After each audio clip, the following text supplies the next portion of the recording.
누가복음 11장 1절부터 13절까지입니다.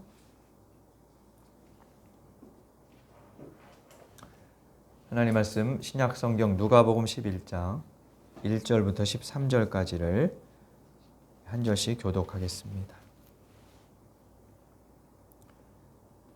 예수께서 한 곳에서 기도하시고 마치심에 제자 중 하나가 여짜오되 주여, 요한이 자기 제자들에게 기도를 가르친 것과 같이 우리에게도 가르쳐 주옵소서. 예수께서 이르시되 너희는 기도할 때 이렇게 하라.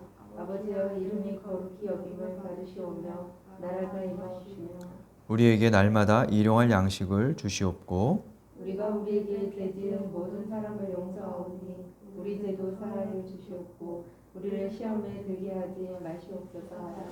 또 이르시되 너희 중에 누가 벗이 있는데 밤중에 그에게 가서 말하기를 벗이여 떡 세 덩이를 내게 구워 달라. 내 벗이 여행 중에 내게 왔으나 내가 먹을 것이 없노라 하며 그가 안에서 대답하여 이르되 나를 괴롭게 하지 말라. 문이 이미 닫혔고 아이들이 나와 함께 침실에 누웠으니 일어나 내게 줄 수가 없노라 하겠느냐. 내가 너희에게 말하노니 비록 거템으로 인하여서는 일어나서 주지 아니할지라도 그 만청함을 인하여 일어나 그 요구대로 주리라. 내가 또 너희에게 이르노니 구하라 그러면 너희에게 주실 것이요 찾으라 그러면 찾아낼 것이요 문을 두드리라 그러면 너희에게 열릴 것이니 구하는 이가 받을 것이요 찾는 이는 찾아낼 것이요 두드리는 이에게는 열릴 것입니다. 너희 중에 아버지 된 자로서 누가 아들이 생선을 달라 하는데 생선 대신에 뱀을 주며 말을 달라 하는데 전갈을 주겠느냐. 같이 읽겠습니다. 너희가 악할지라도 좋은 것을 자식에게 줄 줄 알거든 하물며 너희 하늘 아버지께서 구하는 자에게 성령을 주시지 않겠느냐 하시니라. 아멘. 지금 읽은 누가복음 11장 1절부터 13절까지에는 주기도문이 수록되어 있습니다. 우리는 예배 중에 주기도문을 함께 고백하지 않지만 주기도문 노래도 있고 또 여러 교회들이 하죠. 근데 좀 오해가 생겨가지고 목사가 있으면 축도를 하고 목사가 없으면 예배를 마칠 때 주기도문을 하는 것처럼 그렇게 좀 약간의 오해가 우리에게도 있는 것 같긴 합니다. 이 주기도문은 오늘 본문 외에 마태복음 6장에도 수록되어 있어요. 맥락과 내용이 조금 다릅니다. 마태복음 6장을 한번 잠시 찾아보겠습니다.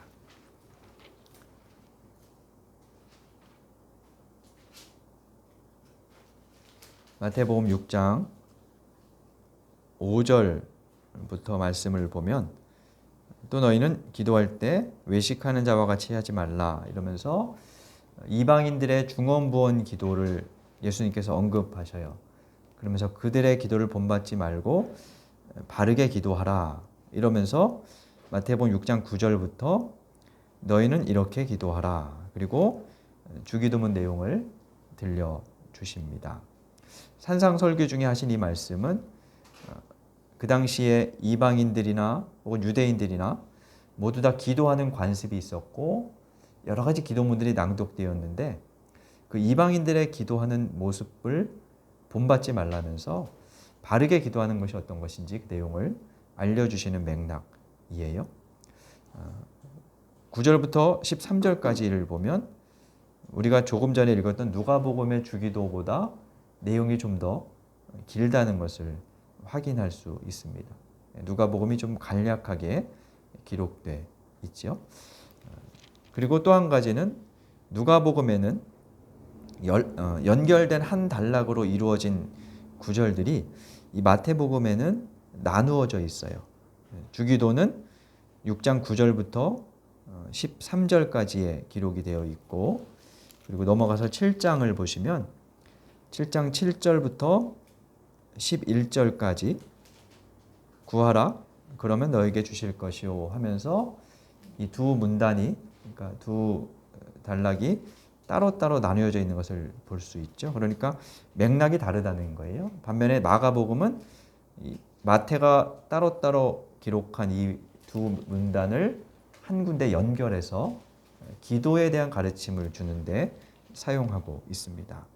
그리고 마지막으로 마태복음 11장을 보면 결론 부분에서 너희 아버지께서 구하는 자에게 좋은 것으로 주시지 않겠느냐 이렇게 되어 있어요. 마태복음에는 좋은 것으로 주신다라고 되어 있고 반면 누가복음에는 뭐라고 되어 있을까요? 누가복음 11장 마지막 13절을 보면 성령을 주시지 않겠느냐라고 기록이 되어 있습니다. 이것은 아마 기도와 성령을 마태에 비해 조금 더 많이 강조했던 누가의 특징이라고 할 수 있습니다. 이러한 둘의 차이를 더 자세히 비교해 보는 것도 의미가 있겠지만 좀 별도로 시간을 갖도록 하고요. 오늘 본문에 근거해서 기도에 대해서 우리가 가지고 있는 생각을 한번 짚어보는 시간을 가지려고 합니다. 우리 속담에 지성이면 감천이라는 말이 있습니다. 정한수를 떠놓고 새벽에 정말 지성으로 기도하면 그 기도가 이루어진다는 그런 속담이죠. 그래서 기독교의 기도에도 약간 그런 생각을 가지고 우리가 접근합니다. 그냥 기도하는 것보다 간절하게 기도하는 게 기도 응답의 효과가 더 크다. 하나님이 더 잘 들으신다. 이렇게 여깁니다. 간절하게, 뜨겁게, 열심히 기도하라고 가르침을 받으며 그리 생각하게 되었습니다. 성경에도 그런 교훈을 주는 문장들이 나옵니다만 문제는 이런 표현을 그냥 단순하게 기도에 적용하면 여러 가지 오해를 불러올 가능성이 큽니다. 먼저 간절한 기도에서 그 간절함은 어떤 상태인지 그리고 열심히 하는 기도는 얼마나 어떻게 하는 기도인지에 대한 기준이 모호하다는 점입니다. 간절함과 열심은 내적인 문제이죠. 그리고 그것을 표현하는 방식은 개인의 성향에 따라서도 다릅니다. 그 말은 옆에서 쉽게 판단할 수 없다는 뜻입니다. 그럼에도 우리는 그의 외적인 태도를 보며 간절함이 있다 없다, 열심히 한다 안 한다 라고 평가하거나 어떤 사람의 일이 잘 풀리면 간절히 기도해서 그렇고 또 잘 풀리지 않으면 열심히 기도하지 않아서 그렇다는 식으로 결론을 내립니다. 그러다 보니까 나도 그런 기도 방법과 스킬을 배워야겠다고 마음 먹고 기도 만능주의라는 또 다른 오류에 빠져 있기도 합니다. 또 한 가지 문제는 간절함이라고 해서 모두 다 선한 지향과 의도를 갖는 것도 아니라는 거예요. 심지어 하나님께 드리는 기도라 해도 탐심에 끌린 간절함도 있고 사리사욕에 눈먼 간절함도 있고 다양한 간절함들이 있죠. 물론 그것들은 결국 거짓이고 악임이 드러나게 될 것이지만 문제는 현실에서는 그 숨겨진 의도가 그렇게 확연하게 드러나지 않는다는 거예요. 따라서 기도 응답의 비결이 기도자의 간절함이나 열심에 근거한다는 개념은 기도에 대한 오해를 불러일으키는 비신앙적인 생각이라고 볼 수 있어요. 그럼 어떤 문제가 발생하는 걸까요? 기도 응답의 비결이 그리고 그 효력이 사람의 노력과 집중력에 달린 문제이다. 간절함의 문제이다 라고 생각하면 어떤 문제가 발생하게 될까요? 가장 쉽게 빠지는 함정은 기도 응답을 인간의 자랑거리나 간증거리로 여기게 된다는 거예요. 서로에게 도전하는 필요한 것일 수도 있지만 그게 지나치면 문제가 발생하죠. 무슨 어려움이 있었는데 열심히 기도했더니 금식 기도했더니 산기도를 했더니 혹은 용한 기도원 원장을 찾아갔더니 해결되었다. 이런 식의 간증을 우리는 흔히 듣습니다. 근데 이건 인간의 본성 안에 있는 행위구원에 깊숙이 자리한 행위구원의 다른 모습이라고 할 수 있어요. 사람은 어떤 식으로든지 자기를 뽐내고 싶어하는 그런 마음이 누구에게나 있습니다. 그래서 그 기도 응답에 관한 자랑거리가 많은 사람일수록 공동체 안에서 모종의 권력을 취득할 가능성이 높아져요. 실제로 기도를 많이 하는 사람을 따라가는 경향들이 있죠.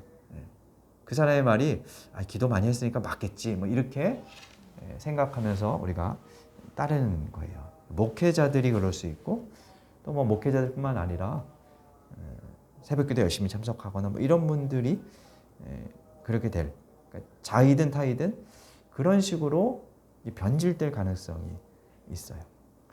더욱 큰 문제는 기도응답에 있어서 하나님의 자리가 사라져 버린다는 겁니다. 기도응답이 끈질김, 그런 우리의 노력, 성실함 혹은 반대로 불성실함이나 나태함에 따라 달라진다면 우리의 태도에 기계적으로 반응하는 하나님은 계시겠지만 당신의 자유의지를 가지고 역사를 주관하시는 하나님은 사라져 버립니다. 이것은 기독교적인 사고라기보다 이기적 사유의 한 모습이에요. 그렇게 된 이유 중에 하나가 오늘 본문을 오독해서 가르쳐 왔기 때문이라고 보는 그런 해석이 있어요. 오늘은 그것에 관해서 말씀을 좀 드려보려고 합니다. 오늘 본문은 세 문단으로 되어 있죠. 2절부터 4절까지는 주기도문, 그리고 5절부터 8절까지는 밤중에 찾아온 친구에 관한 비유, 그리고 9절부터 13절까지는 하나님과 우리의 관계를 아버지와 자녀의 관계에 빗대서 기도에 대한 결론을 내려주시는 말씀입니다. 그 중에 오늘은 5절부터 8절에 대한 풀이에 조금 집중해 보도록 하겠습니다. 모두 잠든 깊은 밤에 어느 집에 불쑥 친구가 찾아왔습니다. 행색을 보니 먼 여행에 지친 기색이 역력합니다. 물어보니 아직 식사도 하지 못했다고 합니다. 그런데 하필이면 그날따라 먹고 남은 음식도 없습니다. 벗을 맞아들인 친구가 속으로는 마땅치 않았겠지만 그래도 가까이 사는 이웃 친구에게 가서 떡을 좀 빌려달라고 부탁을 합니다. 그런데 그 이웃 친구는 좀처럼 일어날 기미가 보이지 않아요. 어쩌겠습니까? 할 수 없이 더욱 거세게 문을 두드리며 내게 손님이 와서 그러니 저녁에 먹고 남은 빵을 조금 나눠달라라고 간절히 부탁을 합니다. 이웃 친구도 좀 불편하고 못마땅했겠죠. 그래도 하도 간절히 사정을 하니 일어나 불을 켜고 누워있는 자녀들을 밟지 않으려고 살펴시 걸으면서 남은 떡을 찾아 건네줍니다. 이처럼 우리가 간절히 기도하기만 하면 하나님께서도 못내 들어주실 수밖에 없습니다. 죽기 살기로 드리는 기도, 그것은 잠자는 하나님도 깨울 수 있습니다. 그러니 구하는 것을 얻고 싶다면 절대 포기하지 말고 기도가 응답될 때까지 구하고 찾고 두드려야 합니다. 이것이 우리가 오늘 본문에 대해서 그동안 들어온 일반적인 해석입니다. 하지만 오늘 본문은 그런 이야기를 하려는 것이 아니라는 그런 해석과 견해가 만만치 않아요. 설명하기 전에 먼저 좀 알아야 할 것이 있는데 배경이 되는 지식으로 중동과 로마 사회의 문화, 사회적 가치입니다. 우리나라는 무엇을 가장 큰 사회적 가치로 여길까요? 별로 그런 게 없죠. 현 정부는 이제 공정과 상식이라는 뭐 그런 가치를 이제 막 드러내면서 뭐 정권을 획득하긴 했습니다만 실제로 그런 가치들을 모두가 원하고 있다는 생각은 사실 그렇게 크게 들진 않아요. 가장 크게 여기는 가치가 있다면 아마 돈의 가치일 거예요. 그죠? 이 사회가. 그래서 어떤 분은 기독교가 모두가 바라고 추구할 수 있는 그런 사회적 가치를 담아내야 하는지 그렇지 못하고 있다라는 그런 안타까운 마음을 표현하시기도 했는데요. 아무튼 중동과 로마 사회를 지탱하는 중요한 두 가지 사회적 가치가 있었습니다. 그것은 손님을 대접하는 것과 명예, 수치라는 문화였습니다. 우리도 손대접을 귀하게 여깁니다만 중동 사회에서는 아무리 한밤중에 뜻밖의 손님이 찾아왔다 해도 그가 방문한 이상 잘 접대하는 것은 아주 당연한 의무였어요. 만일 찾아온 손님에게 성심껏 좋은 음식을 대접하지 않는다면 그 주인의 명예는 땅바닥에 떨어지고 온 동네에서 수치스러운 사람이라는 불명예의 손가락질을 당하게 되었습니다. 더군다나 중동의 마을은 시족 중심 사회였지요. 우리나라도 그렇지만 시족 중심 사회라는 사회에서 그 마을에 속한 누군가가 손님을 제대로 접대하지 못해 수치를 당하면 마을 전체의 명예를 실추시키는 일입니다. 우리가 하는 표현으로는 가문에 먹칠한다. 뭐 이런 식의 결과에 이르는 거죠. 본문을 그런 손대접과 명예의 수치라는 문화적 가치의 배경에서 보면 한밤중에 찾아온 벗을 위해 그토록 열심히 성실하게 음식을 어떻게든지 마련해서 주려고 했던 이 주인의 그 행동의 이유는 그게 개인과 마을 전체의 명예와 수치가 달린 문제였기 때문입니다. 7절과 8절 한번 읽어보겠습니다. 누가복음 11장 7절 8절입니다. 같이 읽겠습니다. 그가 안에서 대답하여 이르되 나를 괴롭게 하지 말라. 문이 이미 닫혔고 아이들이 나와 함께 침실에 누웠으니 일어나 내게 줄 수가 없노라 하겠느냐.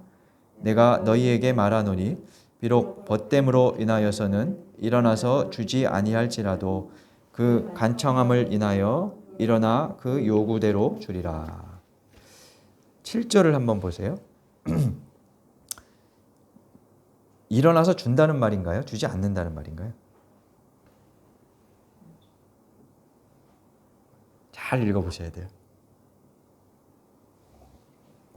어떤 뜻인 것 같으십니까? 안 준다는 뜻으로 우리가 보통 생각을 하죠. 근데 마지막 부분에 줄 수가 없노라 하겠느냐 라고 반문하신 걸 보면 반대로도 읽을 가능성이 생겨요. 그죠?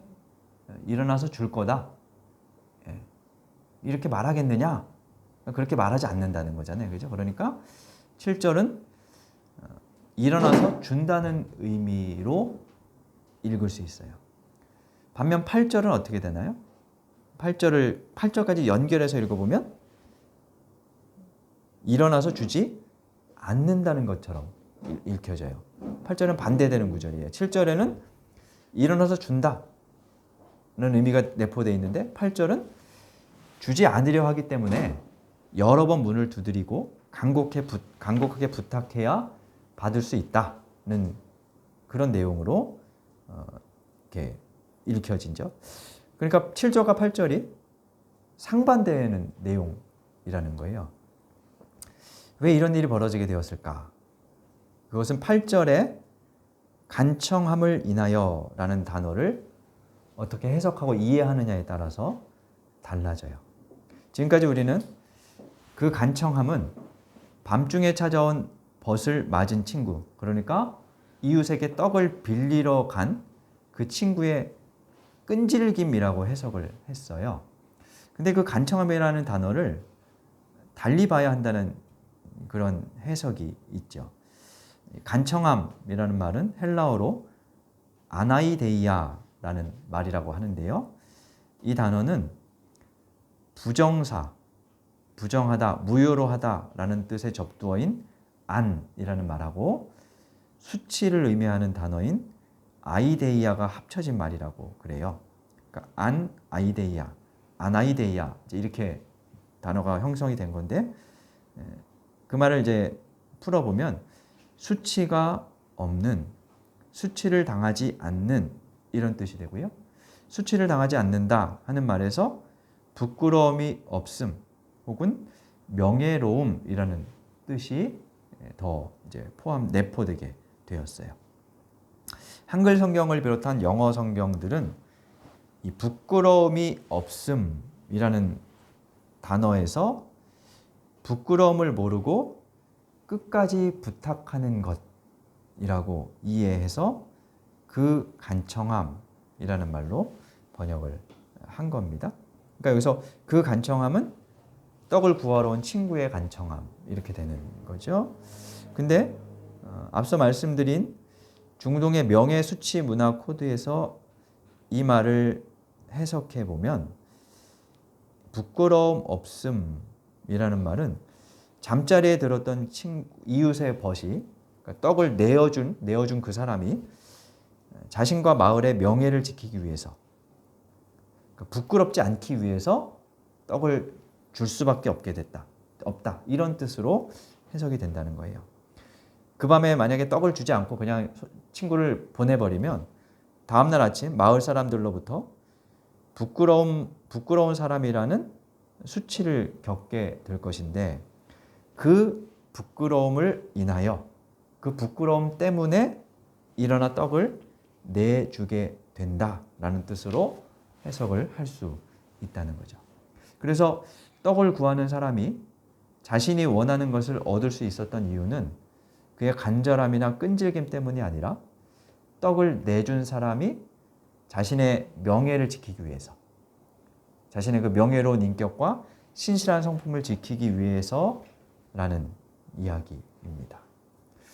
이것은 비유의 핵심을 어떤 인물로 보느냐에 따라 달라지는 거예요.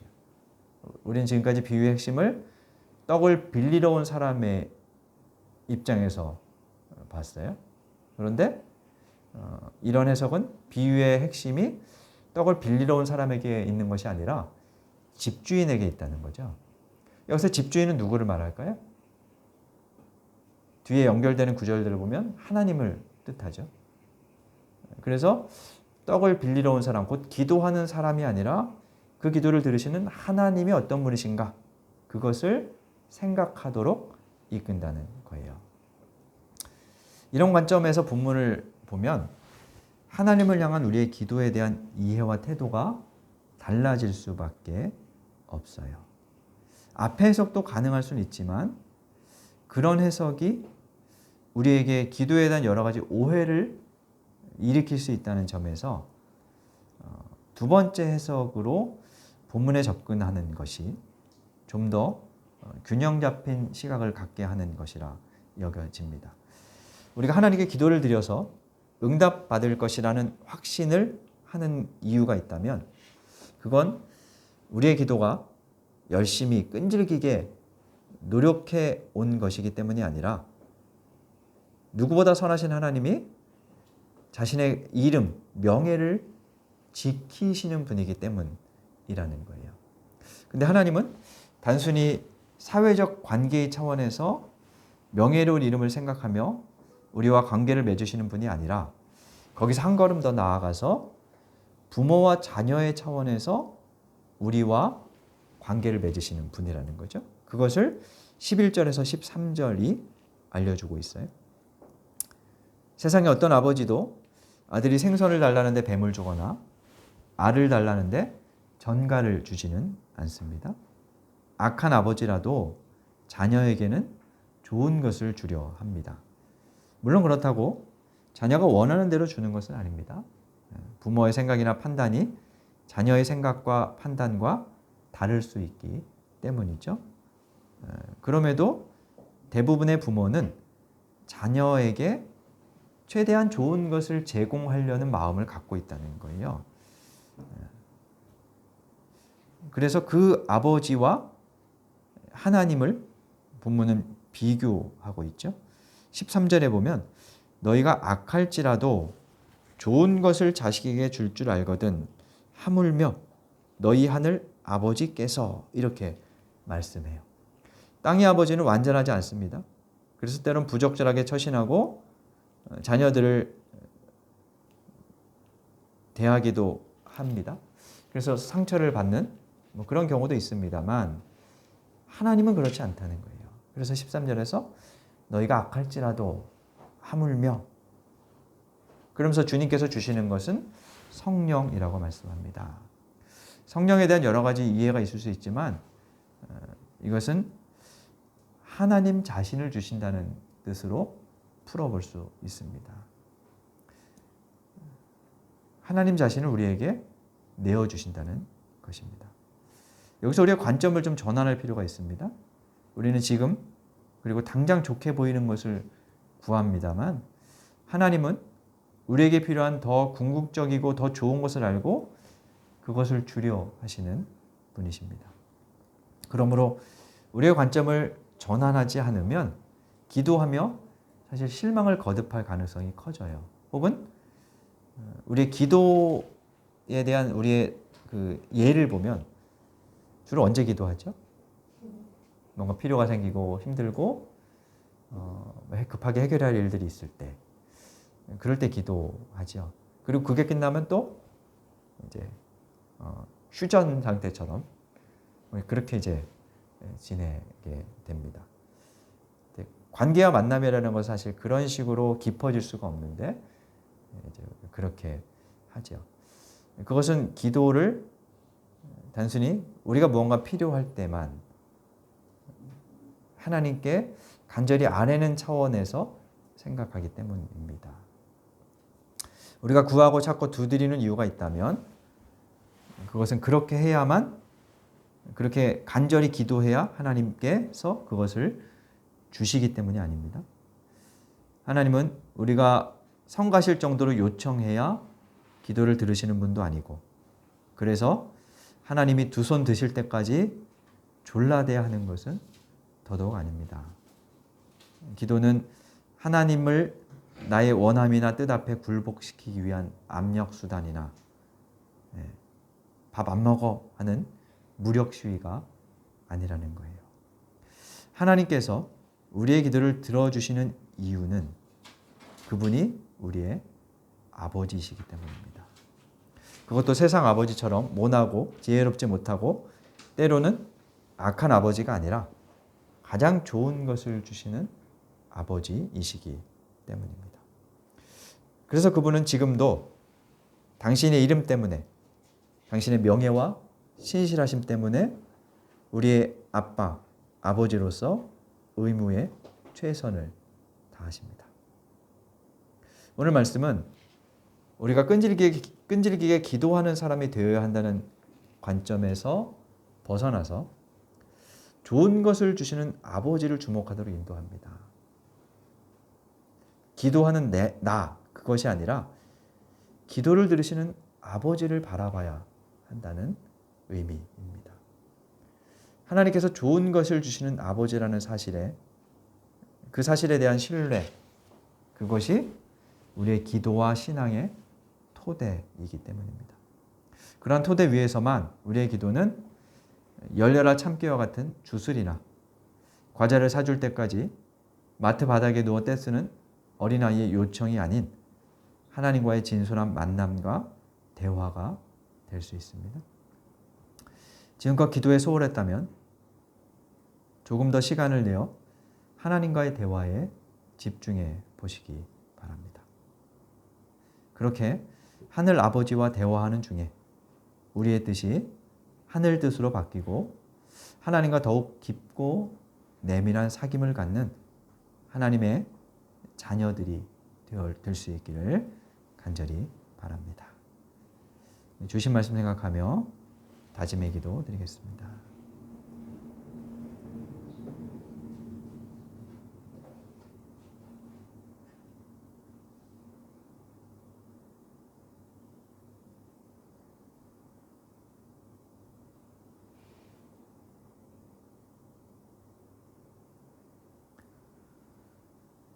하나님, 저희가 기도할 수 있게 하심을 감사드립니다. 저희에게 올바른 기도를 가르쳐 주시어 우리의 기도가 나의 욕망을 이루기 위한 수단이 아니라 하나님을 뵙고 만나고 듣고 말하며 아버지의 자녀로 성숙해가는 대화가 되게 하여 주옵소서. 하늘을 땅에 심고 일구는 길이 되게 하여 주옵소서. 비록 우리의 육신의 아버지들은 때로 실수하고 또 좋지 않은 것을 주기도 하는 그러한 부족함이 있으나 하늘 아버지는 부족함이 없는 분인 줄 알고 그분을 더욱 신뢰하며 따르는, 주님께 집중하며 기도하는 저희가 되게 하여 주옵소서. 예수님 이름으로 기도드립니다. 아멘.